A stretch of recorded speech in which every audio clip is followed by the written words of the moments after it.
Want to learn how to brainwash society? Imagine waking up one day and everything you thought you knew was a lie. The news you trust, the history you were taught, even your deepest beliefs were manufactured, programmed, and installed into your mind like software. Sounds extreme, right? But what if I told you it's already happening? Today we expose a step-by-step formula for brainwashing an entire society. Brainwashing isn't just a plot device in spy movies or some relic Cold War propaganda. It's a psychological operation. It's a real methodical process used by governments, corporations, cults, and social engineers to shape how people think, what they believe, and how they behave. And the worst part, the people being brainwashed don't even realize it. In this breakdown, we're going to dissect the exact playbook used to manipulate the masses, from cult indoctrination to political control, from corporate influence to digital propaganda. Step by step, we will unravel how societies are conditioned to obey, to comply, and to never question the reality they live in.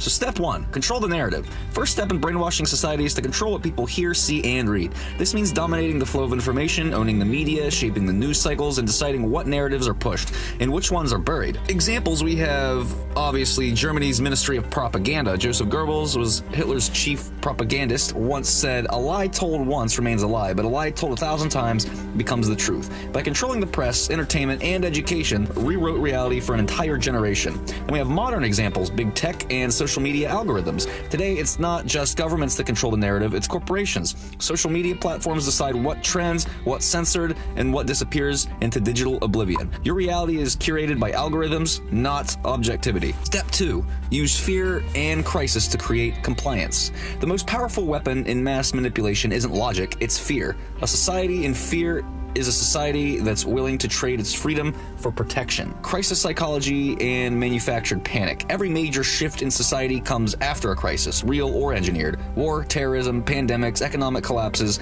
Fear makes people desperate, and desperate people accept drastic solutions that they never normally tolerate under usual conditions. Historical example, we have the Red Scare. From the 1950s, Americans were convinced that the communists were hiding under every bed. The fear of invisible enemies led to mass surveillance, censorship, and blacklists, all in the names of quote-unquote safety. Now we have a modern example, which is the 24-hour fear cycle. Turn on the news, every headline is a crisis, a looming war, a collapsing economy, a viral outbreak, an existential threat. The more afraid you are, the easier you are to control. Step 3, break the individual's identity. Brainwashing isn't just about changing what you think, it's about changing who you are. To create a submissive society, you first have to break down individual identity. The power of dehumanization. Cults, regimes, and radical movements all use the same tactic. Strip people of their past identity, their cultural roots, their independent thoughts. Replace it with a collective identity. Once that follows orders without question. Psychological warfare, gaslighting, and guilt. Make people question their own sanity, and tell them they're crazy for questioning authority. Frame independent thought as dangerous, rebellious, or selfish. Real-world examples are North Korean re-education camps. Defectors describe how the North Korean government breaks people down in re-education centers. Prisoners are forced to denounce their former beliefs and adopt state-approved ideology until they truly believe it. Step 4, rebuild with indoctrination. Once individual identity is broken, the next step is installing the new truth. This is done through repetition, social pressure, and strategic reinforcement. The echo chamber effect. Surround people with only one viewpoint, block opposing perspectives, repeat the same ideas until they sink deep into the subconscious. Case study, cults and religious extremism.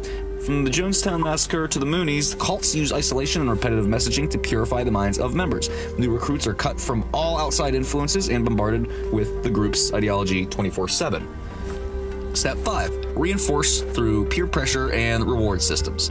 People fear standing out, they fear being wrong, they fear being outcast. Brainwashing works best when compliance is rewarded. The opposite is punished, not by the authorities, but by the people themselves. The role of social policing. In a brainwashed society, people become enforcers of the system without even realizing it. Cancel culture, public shaming, mob outrage, crushed not only by the state, but by the crowd.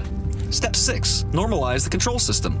Over time, the abnormal becomes the normal. People forget what freedom even looked like. They accept control as just how things are. The boiling frog effect. If you throw a frog into boiling water, it jumps right out. But if you heat the water slowly, it won't notice until it's too late. Societal control works the exact same way. Over decades, oppressive policies became just the way things worked. Citizens born into the system never even considered another way of living. Step 7, silence opposition and dissent. The final step in brainwashing society is to make sure no one challenges the system. the persecution of freethinkers. History shows that the first casualties are always the truth seekers, the journalists, the philosophers, the scientists. Why? Because they expose the cracks in the illusion. Modern example is censorship in the digital age. Platforms, governments, corporations, anyone who controls the information highway has the power to silence the opposition before it even gains traction. So, in conclusion, the final stage of mass control. Where does this all lead? What's the end game? A world where people don't just obey, but they believe. A world where questioning the system is unthinkable, where reality itself is dictated, not discovered. The worst kind of prison is the one where the inmates don't even know that they're locked up. If you've made it this far, you already know the truth. Brainwashing isn't just some sci-fi concept. It's happening right now. So the question is, do you see it? Do you resist it? Or do you accept it? Drop your thoughts in the comments. Let's break this down together. If you want a fuller deep dive, you can join our Patreon, where we will definitely be talking more about this in way more depth in the future, along with censorship, which is another video that I've worked on. And yeah, we also have this on TikTok as well. We'll see how quick this video is taken down on TikTok, as well as my censorship video, because they like to censor a lot of stuff. But yeah, we'll see about that. Yeah, but if you like this video and the other content on here, please subscribe and like and hit the notification button and all that stuff. And please support us on Patreon so we can do deeper deep dives and eventually do documentaries and that type of stuff. Just remember, stay awake and never stop questioning. The truth is out there, so let's all find it together.